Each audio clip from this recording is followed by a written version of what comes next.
The entire team at Emsolation want to acknowledge that we are gathered on the traditional lands of the Wurundjeri people. We want to recognise that we are recording and telling our stories on the stolen land of our country's first storytellers. We wish to pay our respects to all Wurundjeri elders and ancestors, and to extend that respect to any First Nations peoples who listen to Emsolation. We recognise Aboriginal and Torres Strait Islander peoples' continued connection to the land and waters of this country, and acknowledge that sovereignty was never ceded. Always was, always will be. You're about to hear an exclusive episode of In Conversation with Sonny Jane Wise from our premium service, Emsolation Extra. There's never been a better time to join our Extra family. You can sign up for less than $2 a week on a yearly plan, and you'll get 2 bonus episodes a week delivered to you in an exclusive feed via your favourite podcast app, Instagram close friends access, 20% off our merch, pre-sale ticket access, and so much more. You can sign up now at emsolation.supercast.com. Extra. Extra. Extra. Extra. Extra. It's Emsolation Extra. Sonny Jane Wise. Wise. Yeah. Wise. Growing up, it was not so wise. But you are. Thank you. You have taught me more in the last year than anyone. Aw. Truly. Wow, I didn't even realise that you knew of my existence. Thank you. Are you joking? Of course I know of your existence. You are an advocate, an author, a radical, a shit stirrer. Yes. You're all of those things. And you have a huge social media presence. You've become a bit of a beacon for me in terms of you've pushed my boundaries quite a bit. Oh, you're welcome. Fuck you. I get that response a lot. Do you? Yeah. You've got a book. Now, let's start by saying you're an overachiever in the neurodivergence category.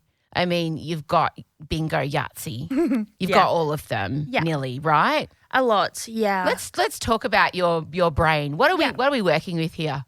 Oh, gosh. Well, Autism, ADHD, obviously dyslexia, dyscalculia, dysgraphia, then obviously OCD, eating disorder, bipolar, ARFID, BPD, NPD, and PTSD, but that's entwined with NPD and BPD. So I think that covers it. anything left?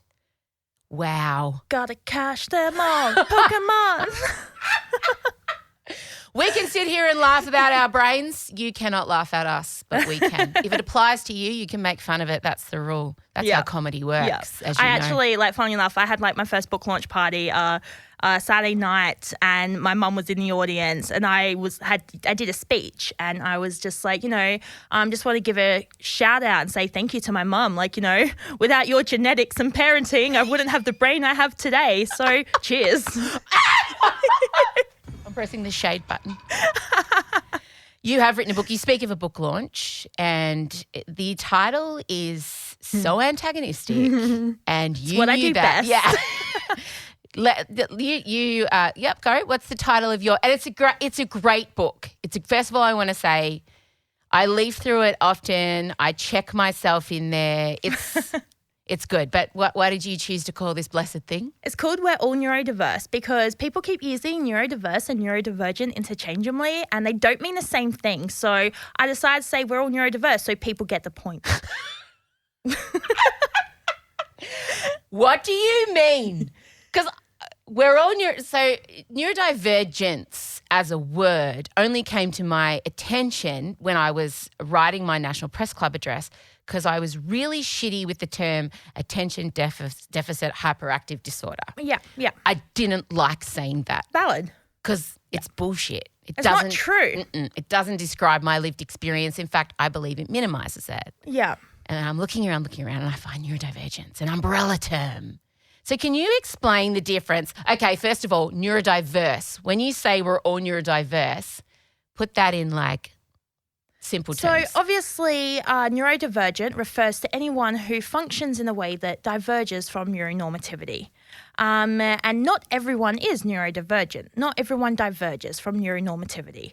Whereas neurodiverse, we're all neurodiverse because we are all a part of neurodiversity. Neurodiversity is just a simple fact that every single brain is different. Every single mind is unique. There's a variety of minds. We're all neurodiverse, neurodivergent and neurotypical, but we're not all neurodivergent. Yeah. Wow. Look at you. I don't know where to start. So you've written this book. You've called it something controversial. Yeah. And did you have any blowback once people saw it? Did you start? Yeah, there's definitely people who've been like, isn't We're All Neurodiverse exactly like we're all a little bit autistic? And that's when I get to hop in and be like, actually, no, and here's why. Can you keep going on that? Yeah, Because so people, I get that a lot. Yeah, people like, so we're all neurodiverse. We are all a part of neurodiversity. But obviously that's not the same as saying we're all a little bit autistic, because autistic and neurodiverse aren't interchangeable. When people, if I said we're all neurodivergent, that would be the same as we're all a little bit autistic. But we are all neurodiverse, and anyone who says otherwise does not understand the definition of neurodiverse. Also, we're speaking with someone who has a degree in psychology, just so we know that they know their shit. Yeah. Yeah. Mind you, though, like obviously my psych degree didn't tell me anything about neurodiversity and neurodivergence. It taught me how to pathologize neurodivergence, but, I didn't learn this stuff. It just, gave me the skills to, I guess, research and be curious. Yeah. Yeah. I'm grateful that you have those skills and you you. research and you are curious. You were early diagnosed. Mm-hmm. Different to a lot of the people who'll be listening today. A lot of the people that have found me are late diagnosed women, AFAB non-binary. So, as we always say, everyone that isn't a straight white guy.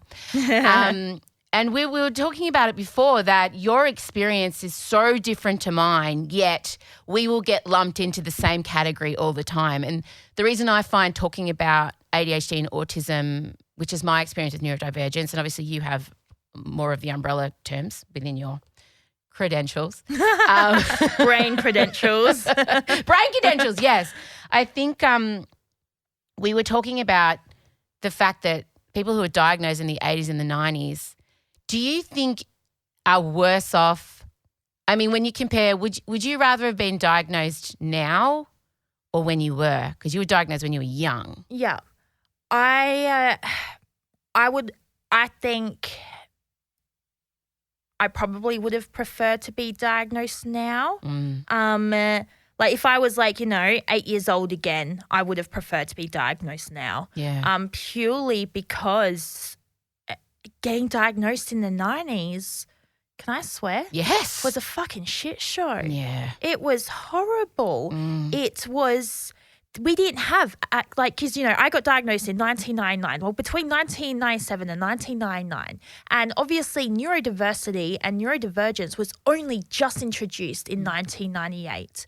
And so we didn't have access to that understanding of neurodiversity or neurodivergence. We didn't even have an understanding of an affirming understanding of autism. We didn't have a strength-based approach. It was deficit, deficit, deficit. It was stereotype after stereotype. And because of that, I was shoved into social skills. I was shoved into ABA. I only ever heard really bad things, to the point that I believed the worst about autism. I remember being in my early 20s believing autism needed to be fixed or cured, which is so different to how I think now. But I only thought that way because of what I was told.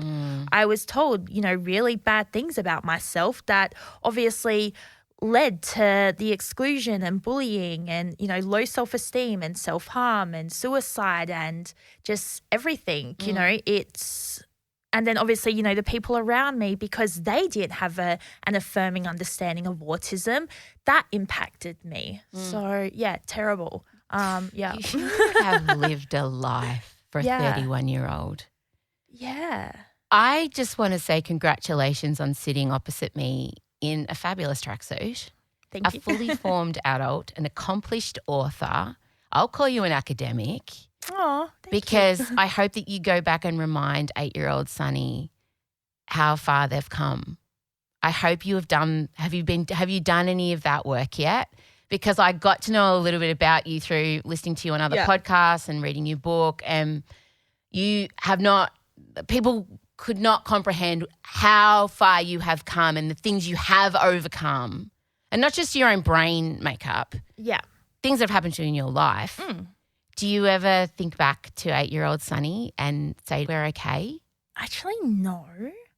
I think I find it really hard to like talk to 8-year-old Sonny. So I don't feel This feels very Oprah. Yeah. What would you say? What would you say to her? I have to talk to 10-year-old Em most days because I had to make friends with her. Yeah. Because 10-year-old Em hated herself. Yeah. So part of my kind of healing work is going back and visiting her a lot. Shit, fuck, maybe I should go back to therapy. I do this to people. Man, maybe I need to do some inner child work. Well, I feel like I ended up becoming the parent and carer and person I wish I had at 10. Oh, yeah. You know, like that's kind of what I've become. I've realised this, that I've worked super hard and made it my mission. And I think I've definitely reclaimed like a lot. Like obviously like I'm never going to become a parent, so I can't ever become the parent that I wanted to be. You can parent yourself. Ugh. I'm not joking. You deserve that. Yeah. You I can. think I'd just like to be like, you know, I never had friends. So I feel like, you know, I'd like to be that friend, that hero, that person that, you know, when 8-year-old is walking past being like, oh my God, I want to be there when I grow up. Like, that's pretty good enough for me. You've become like, I think that 8-year-old Sonny would love who you are. Yeah, because I think, 8-year-old Sonny was like, I'm not sure if I told you, but I'll share again. But like, I remember because I went to 7 different primary schools. Whoa, no, yes, I didn't know this. Let's talk about let's talk about 8-year-old Sonny. I went to 7 different primary schools because like my, you know, mum moved a lot because life, and you know I was like bullied a lot and like suspended a lot. So we were always moving schools and homes because, you know, being poor, then just having poor experiences and that. And so I feel like that contributed to my lack of social skills. Yes. Anyone would struggle. I know, right? Any person put in that situation of starting how many times? 7. 7. Yeah. Again. Yeah. As a kid. Yeah. And kids are assholes. Oh, yeah. Let's be kids real. are so assholes. Kids are the worst. They really are. So, straight away, it's going to be hard. And I remember one of the schools I went to, I didn't know, obviously I struggled to make friends. And so I thought it would be a brilliant idea at recess to go to a playground and in the floor of the playground where, you know, it's covered in bark chips to trace a giant ass pentagram in the bark chips and tell everyone I was a witch. It did not make me any friends. What? But I thought, like back then, I thought that was like the been your coolest friend. thing I could have done. I agree. really thought it would work, and it didn't work. Yeah, I loved witches. I used to cast spells to try and get people to be friends with me.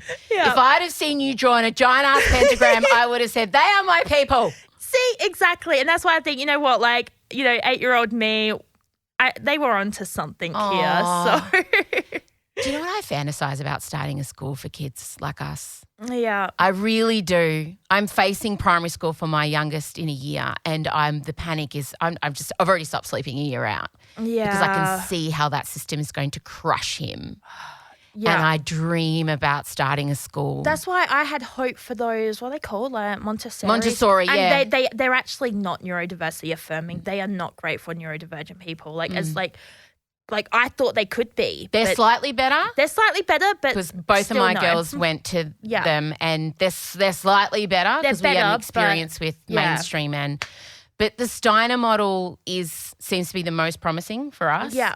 But in terms of a school that starts at 11, that, you know, has unstructured and structured time, that's quiet spaces and interest-based learning, not importance-based learning, you know, those kind of things. Yeah. I dream And there's multiple ways to learn, multiple ways to engage. There's flexibility, there's options. Yeah, let's apply maths to unicorns. And you know what? It is possible. Totally. It is so possible to turn every special interest into a lesson. It is. I know. And if you can't, then that's on you and your lack of creativity. So we're doing inner child work. We talked about how things are very hard for you. And I want to understand how you've gone from, I mean, you've had a shitty fucking time and the stuff that we won't talk about that I know about.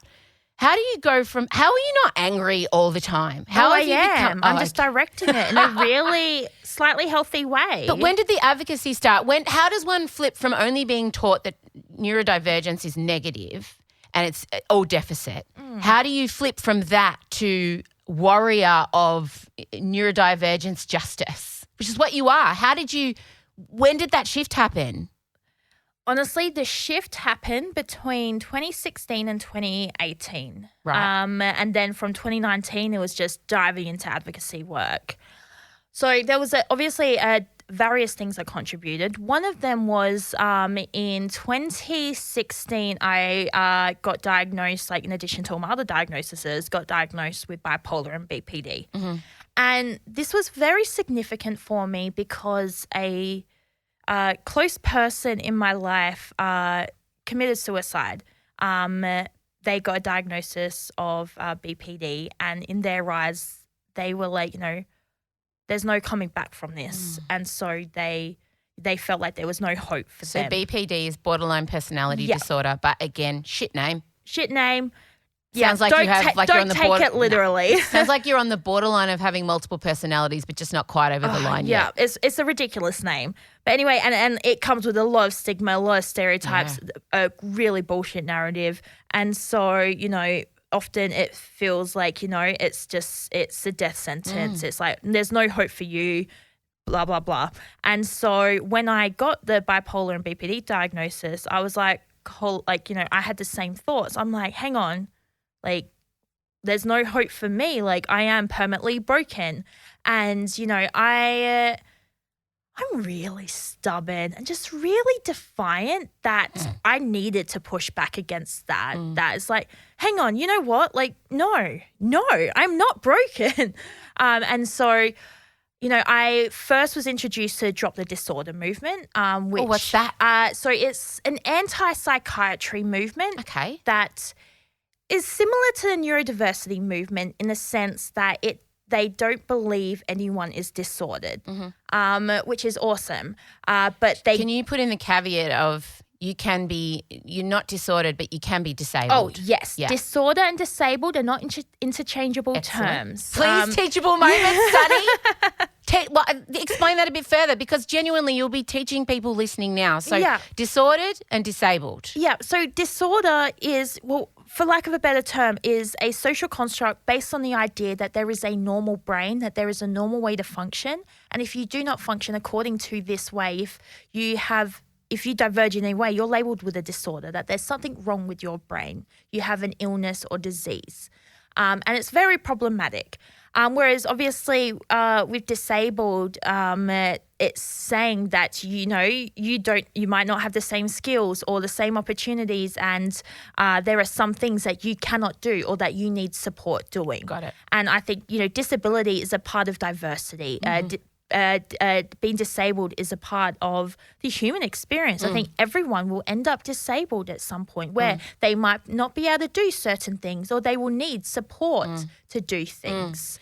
I love that you've differentiated this, because oftentimes you see in the hardcore autism mums the Pollyannaing of autism and saying, oh no, it's if you say something super positive about it, then you're minimizing the fact that it's actually a disability. Do you know what I mean? So Well, I think both can be true. But also, if you're aligning disability with a negative, then that's your internalized ableism coming through, right? Because that's on you. Yeah. Deep down, we know how much our society maligns and marginalises people with disability, and we don't want to be associated with that word. Yeah. We don't even know we have that bias because it's so deeply ingrained with this. We genuinely expect every person to be able to do everything. Yes. And you know what? We shouldn't expect everyone to be able to do everything. That's not fair. But society is set up in a way where people do have to do everything. Oh, we'll get into how you've just blown my head off in terms of all the